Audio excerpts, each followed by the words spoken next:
wabarakatuh. Saya Bribtu Anggi. Saya Bribda Dea. Selamat datang di podcast SDM Ranca. Sebelum menyaksikan podcast SDM Ranca, jangan lupa like, komen, dan subscribe ke YouTube channel Biro SDM Polda Sumbar.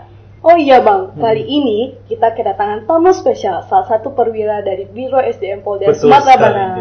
Pasti Abang tahu orangnya siapa? Tahu banget lah. Mari kita sambut aja ya Bang. Iya. Ibu AKP Era Natalia SHMM. Kasubag kompeten. Selamat sore. Polda Sumbar.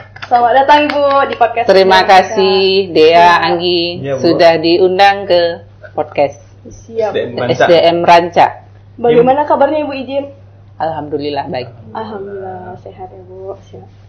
Izin Bu, udah berapa lama Ibu di SDM? Kalau saya di Biro SDM itu dari Bintara, kebetulan dari Bintara Sampai perwira tahun 99. Dan alhamdulillah 2008 berhasil mendapatkan perwira dan ditempatkan di Biro SDM. Kemudian 2010 sempat di Polresta Padang sebentar, lebih kurang 1 tahun. Kemudian kembali lagi ke SDM sampai hari ini.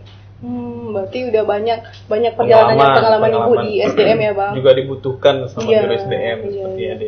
Sesepuhnya SDM lagi Bang. Iya. Selainnya Kak Haida ya Bang. Iya. Berarti udah lama ya Bang, Iya. Ibu Era menjabat di SDM ini. Alhamdulillah. Pengalamannya udah banyak ya Bu ya.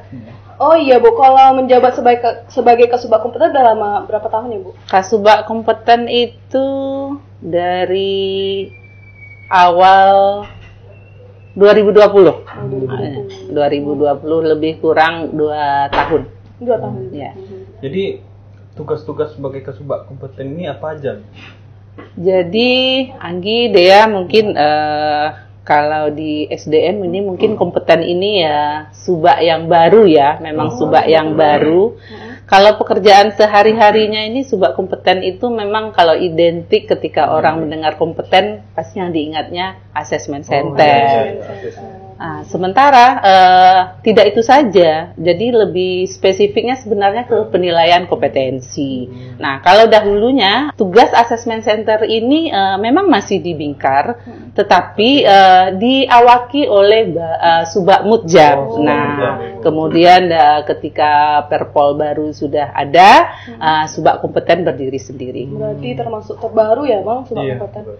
Ngomong-ngomong pembahasan tentang assessment center Bu, apa sih Bu assessment center itu sendiri gitu Bu? Oke, nah ini kadang-kadang yang rancu ya orang ketika ada mendengar masalah assessment center, pasti berpikirnya masalah tempat ya. Apa sih assessment center itu? Mikirnya pasti suatu tempat. Sebenarnya assessment center itu sendiri adalah suatu metode ya, atau cara, salah satu metode atau cara penilaian. Apa yang dinilai adalah kompetensi. Kompetensinya kompetensi yang mana? Kompetensi yang kebetulan sudah distandarkan oleh Polri melalui peraturan Kapolri nomor 5 tahun 2016 yaitu tentang penyelenggaraan assessment center. Nah, di sana sudah tertuang penilaian assessment itu berdasarkan profil kompetensi sesuai dengan jabatan-jabatan yang ada di Polri, mulai dari level yang tertinggi sampai di level yang terendah. Jadi Bu, dasar untuk melaksanakan asesmen ini apa? Dasarnya itu tadi, peraturan Kapolri nomor 5 tahun 2016. Walaupun sebenarnya assessment center itu sendiri di Polri sudah lama adanya.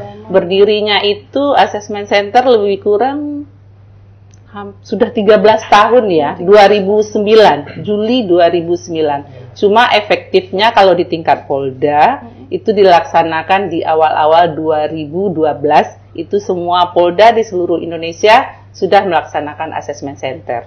Oh gitu ya Bu, berarti untuk assessment center itu sendiri udah lama sih Bang. Iya. Berarti di Sumbar 2012 ya? 2012 sudah efektif dilaksanakan Polri, untuk jabatan. 2009 sudah ada. Jadi umurnya assessment center sampai saat ini lebih kurang 13 tahun. 13 tahun. Ya. Terus Bu, apa sih tujuan assessment center itu sendiri Bu? Nah, pastilah kalau ada suatu peraturan pasti ada tujuan dan maksud tertentunya untuk organisasi kan. Nah, mungkin Dea sama Anggi tahulah ya kalau sekarang ini, apa yang didengungkan di lingkungan kita di SDM, ada program prioritas Bapak Kapolri kita yang memang implementasi dari Bapak Presiden, yaitu mewujudkan SDM Polri yang unggul. Nah, di Polri sendiri salah satunya mewujudkan ini melalui penilaian kompetensi. Walaupun sebenarnya kompetensi ini tidak hanya murni dari assessment center, karena kita harus lihat lagi dimensi kompetensi yang harus dipunyai oleh seluruh personel Polri. Jadi dimensi kompetensi itu ada 3. Ada yang hard kompetensi, ada yang soft kompetensi, kemudian yang terakhir adalah sosial kultural. Nah, khusus untuk assessment center yang kita ukurnya ini adalah soft kompetensi, yaitu kompetensi manajerial. Kalau hard sama sosial kultural ini? Nah, itu hard kompetensi itu adalah kompetensi teknis yang kita punyai. Contoh ini Anggi sama Dea sekarang bertugas di Biro SDM. Nah, itu Dea sama Anggi harus paham masalah yang berkaitan dengan tugas pokoknya. Atau mungkin rekan-rekan kita yang di fungsi reskrim, fungsi lalu lintas, mungkin fungsi bimas, mereka harus paham masalah kebimasan, masalah lalu lintas, masalah reskrim sesuai dengan tugas pokoknya. Tupoksinya harus persis secara langsung setiap personil sudah melaksanakannya gitu ya, Bu. Siap. Gitu, Bu. Terus Bu, apakah hasil assessment center selama ini digunakan untuk pembinaan karir personel nggak, Bu?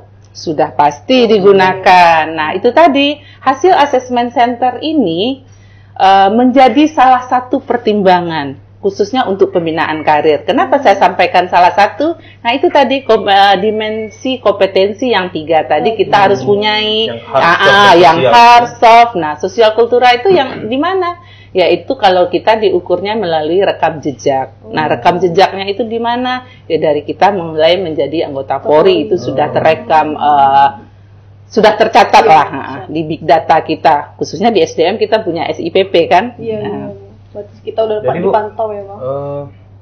Bagi personil yang ingin mengikuti, apa aja syarat-syaratnya, Bu?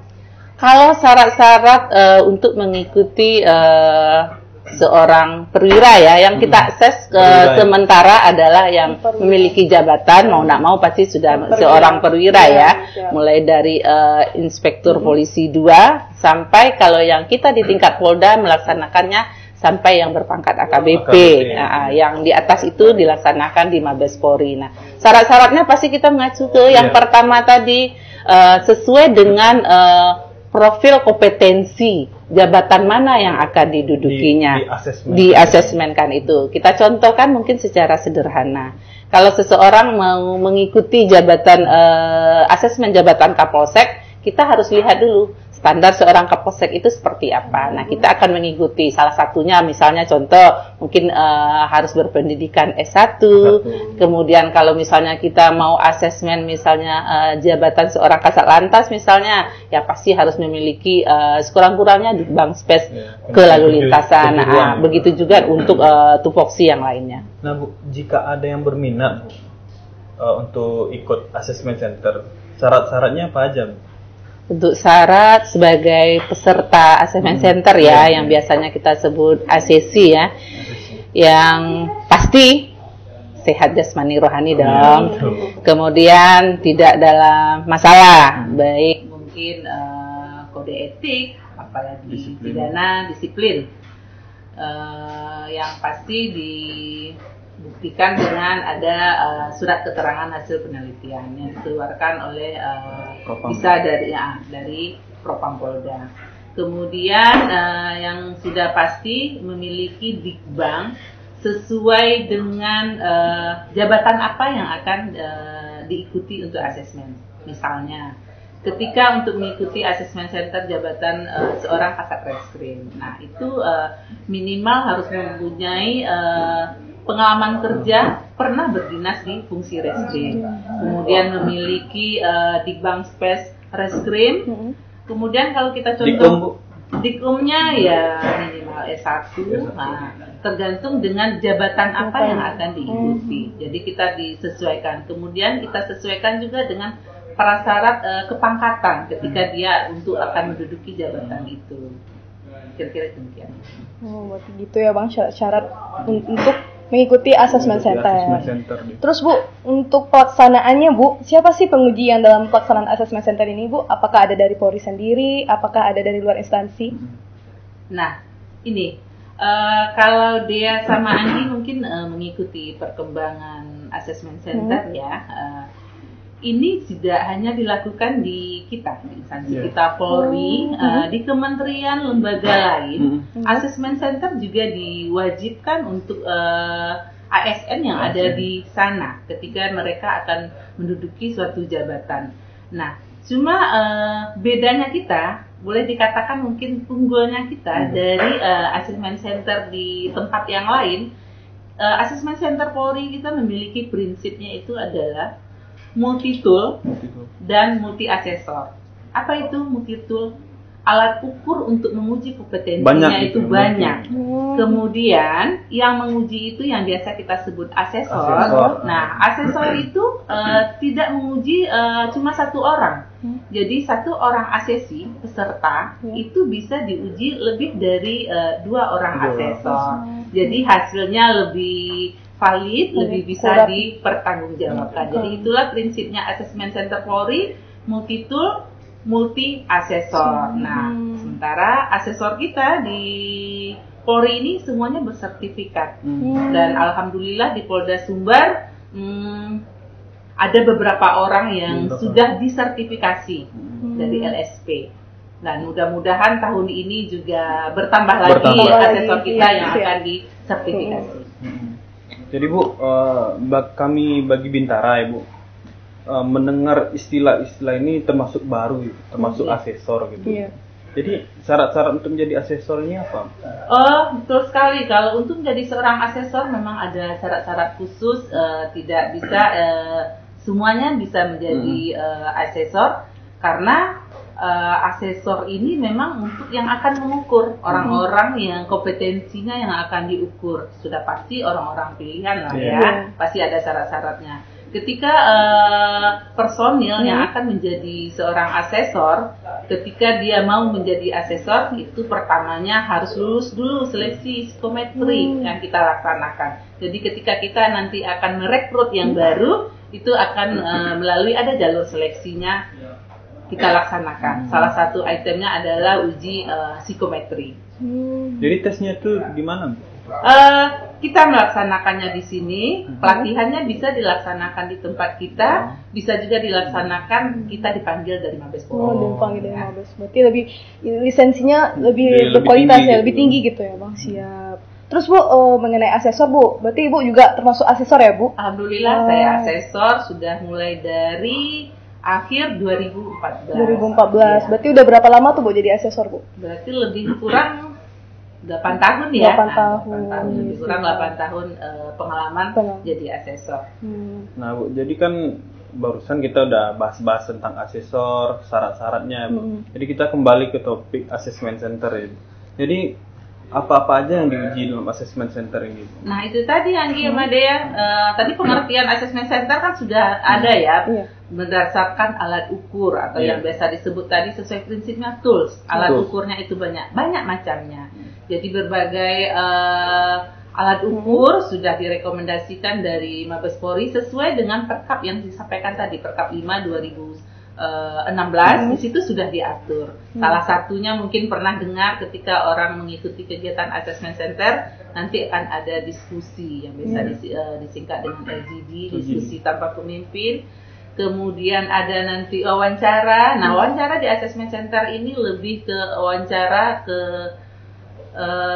berbasis perilaku, kepribadian. Nah, gitu. karena kita memegang dari pengertian kompetensi yang di awal tadi. Kompetensi itu kan kemampuan, karakter yang harus dimiliki setiap individu, khususnya personil Polri, yang mengacu berupa yaitu tadi skill, pengetahuan, dan attitude. Nah itu tadi makanya wawancara itu kita lebih berbasis perilaku. Kemudian ada juga bisa psikometri juga kita ujikan. Psikometri ada beberapa item dan hasilnya ini nanti akan dikoreksi yang memang dari psikolognya kita yang ada di Biro SDM. Jadi hasilnya bisa dipertanggungjawabkan. Kemudian ada juga berupa presentasi kemudian bisa juga dalam bentuk game, dan bisa juga dalam bentuk namanya intre, kumpulan berbagai macam persoalan. Jadi banyak. Jadi banyak, toolnya banyak, orang yang menilainya juga banyak. Itu tadi yang di awal kita sampaikan, multi tool dan multi asesor. Oh iya, tadi Bang, Ibu udah menjelaskan beberapa tools yang digunakan untuk assessment center ya Bu. Terus gimana sih Bu cara asesor memberikan nilai akhir terhadap pesertanya Bu? Nah itu tadi gunanya multi asesor itu tadi, ketika kita umpamakan satu orang yang kita assess, seorang asesi kita assess oleh ada 4 orang asesor, nah itu hasilnya nanti akan diintegrasikan, disatukan. Nah itulah sebagai pertanggungjawaban. Jadi apa Bu, di wawancara asesornya beda, di diskusi beda lagi. Tergantung berapa tool yang kita gunakan. Jadi di setiap tool yang kita gunakan itu asesornya berbeda untuk satu orang. Makanya assessment center itu prosesnya memang memakan waktu. Berarti banyak asesor di Polda Sumbar ya Bu?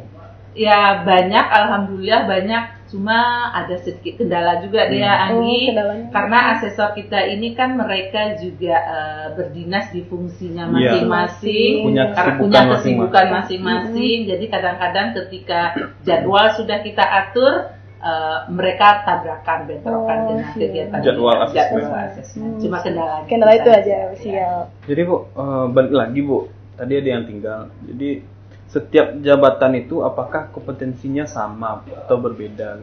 Pasti berbeda lah Anggi. Itu tadi di awal tadi sudah disampaikan, kompetensinya itu sudah diatur, profil kompetensi namanya. Jadi kalau seorang Kasat Sabara nanti kompetensinya pasti akan berbeda dengan Kasat Bimas. Walaupun nanti ada beberapa kompetensi yang sama. Makanya ketika seorang personil mengikuti asesmen, misalnya hari ini dia mengikuti asesmen center jabatan Kapolsek, tidak menutup kemungkinan untuk dia bisa menjabat di jabatan yang lain dengan kompetensi yang sudah kita ukur itu. Itu yang digunakan untuk pembinaan karir, ditambah dengan dimensi kompetensi yang 2 tadi, yang sama sosial kultural tadi.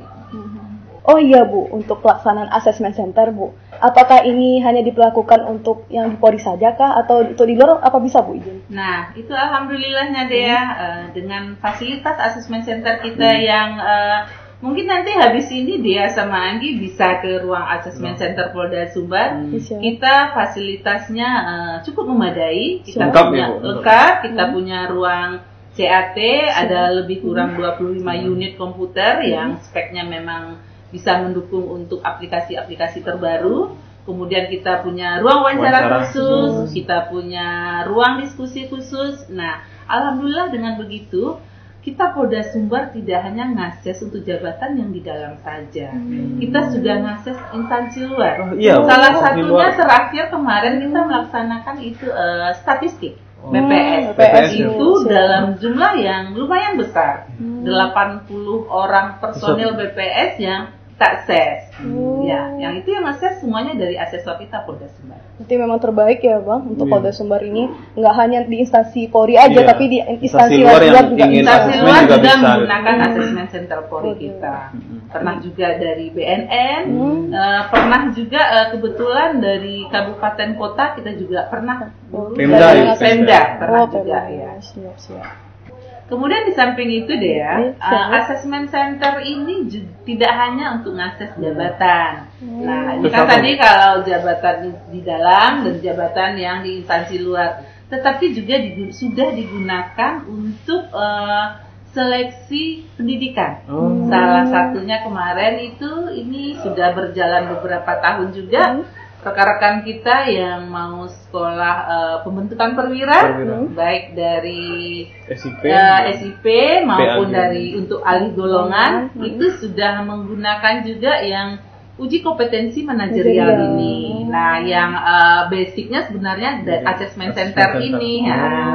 Jadi tidak lepas dari yang ada di Perkap 5 tahun 2016. Berarti yang harus mengetahui asesmen center ini bukan perwira saja ya Bu?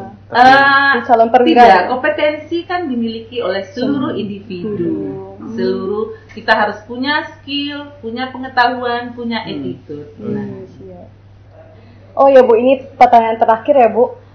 kasih dong Bu tips sukses dan lancar untuk bagi perwira yang belum paham tentang assessment center ini. Oke, kalau untuk tips sukses dalam pelaksanaan kegiatan asesmen maupun rekan-rekan yang untuk mengikuti seleksi pendidikan pembentukan perwira yang mungkin ada salah satu bagian materi uji tesnya adalah kemampuan manajerial, itu tidak sulit tipsnya sebenarnya. Yang paling pertama dan utama ya sudah pasti dalam keadaan fit ya, istirahat yang cukup, ketika melaksanakan ujian relax, dan yang sangat penting dan terakhir adalah jadilah diri sendiri, be yourself. Jadi kalau nyontek-nyontek gak bisa ya Bu ya? Gak bisa, karena yang diukur adalah diri kita sendiri. Siap. Di awal Iya, Bang. tadi Ibu bilang assessment center ini ada yel-yelnya loh, Bu, ada yel-yelnya ya Bu? Iya. Kita mau diajarin deh. Oke.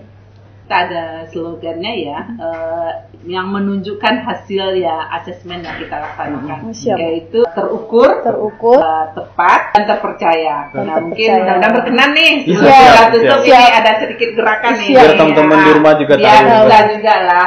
Siap. Yel-yelnya Assessment Center Polri. Siap. Ketika kita mengucapkan terukur, Terukur, tepat, Tepat, dan terpercaya. terpercaya. Siap. Siap. Kita sama ya. Sama-sama ya, Kita siap. Oke. Assessment Center Polri Terukur, tepat, terpercaya. Yeay. Terima kasih Ibu atas waktunya sudah meluangkan pada podcast SDM Lancak kali ini Bu Ijin. Terima kasih banyak juga sudah diundang. Mudah-mudahan informasi Siap. yang diberikan bisa bermanfaat untuk kita semua. Amin. Dan personil Polda Sumatera Sumatera Barat. Barat. Terima kasih kepada Dunsanak semua yang sudah menyaksikan podcast SDM Rancak. Jangan lupa like, comment, Dan subscribe YouTube channel Biro SDM Polda Sumbar. Sekian dan terima kasih. Wassalamualaikum warahmatullahi wabarakatuh.